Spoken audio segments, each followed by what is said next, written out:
ലോകമിന്നു നൽകുന്ന സാങ്കേതിക വിദ്യകൾക്കു പിന്നാലെ പുതുതലമുറ പോകുവാൻ വ്യഗ്രത കൊള്ളുമ്പോൾ പാരമ്പര്യ ചികിത്സയും മർമ്മവിദ്യകളും കളരി അഭ്യാസങ്ങളും അതിൻ്റെ തനിമ നഷ്ടപ്പെടാതെ സംരക്ഷിച്ച് പുതിയ തലമുറയ്ക്ക് അനുഗ്രഹമാക്കുകയാണ് തിരുവനന്തപുരത്ത് പേയാട് തച്ചോട്ടുകാവിൽ സ്ഥിതി ചെയ്യുന്ന സഞ്ജീവനി സിദ്ധ ആയുർവേദ ഹോസ്പിറ്റലും സഞ്ജീവനി മാർഷൽ ആർട്സ് സെന്ററും.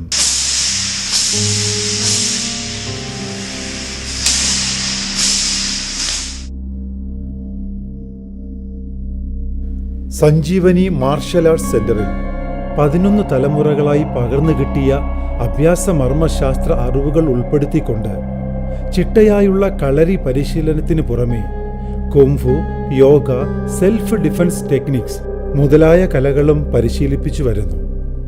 മാർഷൽ ആർട്സ് സെന്റർ ബ്ലോക്കിനോട് ചേർന്നുള്ള സഞ്ജീവനി സിദ്ധ ആയുർവേദ ഹോസ്പിറ്റലിൽ എല്ലാത്തരം രോഗങ്ങൾക്കും മികവുറ്റ ചികിത്സയും ലഭ്യമാക്കുന്നു. ഡോക്ടർ വിനോബ് വർഗീസും അദ്ദേഹത്തിന്റെ പിതാവ് ശ്രീ വർഗീസ് അവർകളും ചേർന്ന് രൂപം നൽകിയ ഈ സ്ഥാപനങ്ങൾ ചികിത്സാരംഗത്തും ആയോധന കലാരംഗത്തും ഒരുപോലെ മികവാർന്ന് തിളങ്ങി നിൽക്കുന്നു.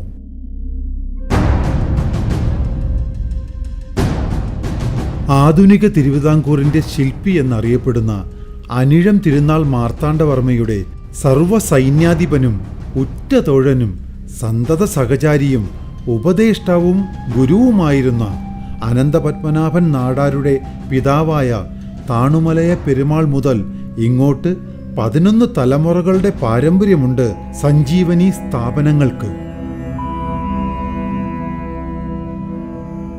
താണുമലയ പെരുമാൾ തിരുപ്പാപ്പൂർ രാജകുടുംബത്തിലെ തലമുറക്കാരനായിരുന്നു.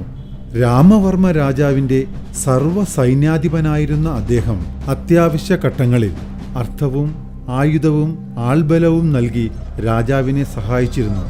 അന്നത്തെ തിരുവിതാംകൂറിലെ കലുഷിതമായ രാഷ്ട്രീയ സാഹചര്യത്തിൽ പ്രബലരായ ശത്രുക്കളെ നേരിടുന്നതിന് അനിഴം തിരുനാൾ മാർത്താണ്ഡവർമ്മ സഹായം അഭ്യർത്ഥിച്ചെത്തിയത് സർവ്വ സൈന്യാധിപനും 108 കളരിക്ക് ഗുരുവുമായിരുന്ന താണുമലയ പെരുമാളിന്റെ അടുത്താണ്. അദ്ദേഹം മാർത്താണ്ഡവർമ്മയെ സ്വീകരിച്ച് സർവ്വ പിന്തുണയും നൽകി. ഇതിൽ വിദ്വേഷം പൂണ്ട ശത്രുക്കൾ 1727 ഒരു ഉപായത്താൽ അദ്ദേഹത്തെ ചതിച്ച് കൊലപ്പെടുത്തി.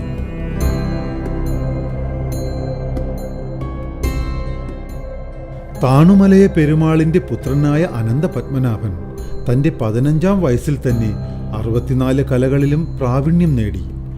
അനന്തപത്മനാഭന്റെ നേതൃത്വത്തിൽ തിരുവിതാംകൂർ സൈന്യം നേടിയ കുളച്ചൽ യുദ്ധവിജയം, എട്ടുവിട്ട് പിള്ളമാരുടെ പതനം എന്നിവ സ്മരണീയങ്ങളാണ്. ഇതിന് പ്രത്യുപകാരമായി മാർത്താണ്ഡവർമ്മ അദ്ദേഹത്തിന് നിരവധിയായ വസ്തുവകകളും ഉപഹാരങ്ങളും നൽകി ആദരിക്കുകയുണ്ടായി. 1750 അദ്ദേഹത്തിന്റെ വളർച്ചയിൽ അസൂയ പൂണ്ട ദളവാ സംഘം ഒരു വിരുന്നു സൽക്കാരത്തിനിടയിൽ ഭക്ഷണത്തിൽ അദ്ദേഹത്തിന് വിഷം ചേർത്ത് നൽകി.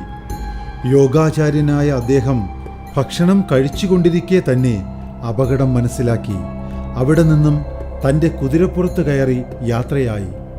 പാതിമയക്കത്തിൽ ശരീരശുദ്ധി വരുത്തുവാനായി തറവാടിനോട് ചേർന്ന കുളത്തിലിറങ്ങവേ അവിടെ ഒളിച്ചിരുന്ന ആയുധധാരികളായ വേലനും കുട്ടനും അദ്ദേഹത്തെ വെട്ടിപ്പരിക്കേൽപ്പിച്ചു.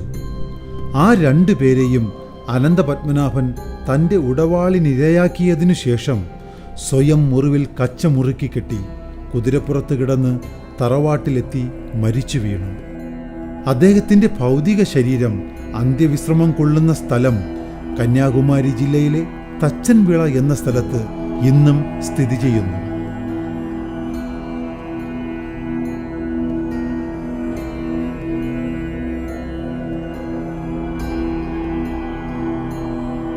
അനന്തപത്മനാഭൻ നാടാരുടെ പുത്രനായ അയ്യൻ പെരുമാളും പൗത്രനായ മായകൊണ്ട പെരുമാളും മായകൊണ്ട പെരുമാളിൻ്റെ പുത്രനായ പൊന്നൻ പെരുമാളും തങ്ങളുടെ അറിവുകളെല്ലാം താളിയോല ഗ്രന്ഥങ്ങളിലാക്കി പിൻതലമുറക്കാരനായ രാജമുത്തുവിന് നൽകി.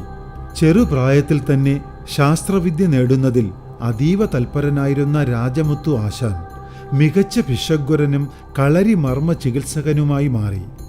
തൻ്റെ അവസാന നാളുകളിൽ സന്യാസ ജീവിതം നയിച്ച രാജമുത്തു ആശാൻ മർമ്മ കളരി, വേദതാന്ത്രിക വിദ്യ, നോക്കുമർമ്മം തുടങ്ങിയവയെ പറ്റിയുള്ള അഗാധമായ അറിവുകളെല്ലാം തൻ്റെ പുത്രനായ രാജമാണിക്യത്തിന് നൽകി. രാജമാണിക്യം വൈദ്യരുടെ അച്ചടക്കമാർന്ന ജീവിതചര്യകൾ കൊണ്ട് കുടുംബം ഐശ്വര്യ സമൃദ്ധിയിലായി. എല്ലാവിധത്തിലുമുള്ള ചികിത്സകളും സൗജന്യമായി ചെയ്തിരുന്ന അദ്ദേഹത്തിൻ്റെ വ്യവസായത്തിലുള്ള പ്രാവീണ്യം സാമ്പത്തികമായ ഉന്നതിയിലെത്തിച്ചു. തൻ്റെ പിതാവായ രാജമുത്തു ആശാനിൽ നിന്നും ലഭിച്ച അത്യപൂർവമായ അറിവുകളും ശാസ്ത്രരേഖകളുമെല്ലാം അദ്ദേഹം 1878 ജനിച്ച തൻ്റെ മൂത്ത പുത്രനായ പത്മനാഭന് നൽകി അനുഗ്രഹിച്ചു. തൻ്റെ പൂർവികരെ പോലെ തന്നെ എല്ലാ കലകളിലും പ്രാവീണ്യം നേടിയ പത്മനാഭൻ്റെ പ്രധാന ആയുധമായിരുന്നു നെടുവടി. നെടുവടി പയറ്റിൽ പത്മനാഭനെ വെല്ലാൻ അക്കാലത്ത് ആരുമില്ലായിരുന്നു. തൻ്റെ പൂർവികരെ പറ്റി അന്വേഷിച്ച് കണ്ടെത്തിയ അദ്ദേഹം ലഭ്യമായവരുടെയെല്ലാം ചിത്രങ്ങളും ചരിത്രവും തയ്യാറാക്കി. 1910 അദ്ദേഹത്തിന് ഒരു മകൻ ജനിക്കുകയും നീലകണ്ഠൻ എന്ന നാമം നൽകുകയും ചെയ്തു. 1916 ഉണ്ടായ ഒരു അപകടത്തിൽ പത്മനാഭൻ വൈദ്യർ കാലയവനികയ്ക്കുള്ളിൽ മറഞ്ഞു. തൻ്റെ 6ാമത്തെ വയസ്സിൽ പിതാവിനെ നഷ്ടപ്പെട്ട കുഞ്ഞു നീലകണ്ഠൻ്റെ അമ്മയെ കബളിപ്പിച്ച് സ്വത്തുവകകളെല്ലാം ബന്ധുക്കൾ അപഹരിച്ചതിനാൽ അദ്ദേഹത്തിൻ്റെ ബാല്യകാലം മുഴുവൻ കഷ്ടത നിറഞ്ഞതായിരുന്നു. ആ